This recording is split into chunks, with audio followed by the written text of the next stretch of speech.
Welcome to Pindar Poetry. We hope you learned something new.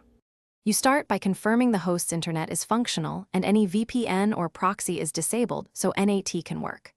Power off the virtual machine, open settings, select network adapter and switch to NAT. Make sure connected and connect at power on are checked.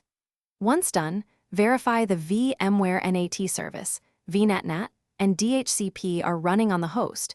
These provide the guest with an IP and route. This first step attaches the VM to the host network quickly and reliably. Once the VM boots, you need to ensure the guest OS recognizes the virtual NIC.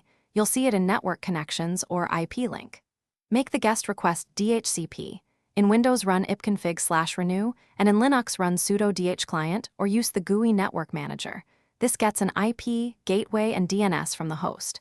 After DHCP succeeds, check the assigned IP and gateway, then ping the gateway followed by 8 to confirm outbound routing works through NAT. To finish, confirm name resolution and application access. If problems persist, restart the VMware NAT and DHCP services on the host and reboot the VM to clear stale leases.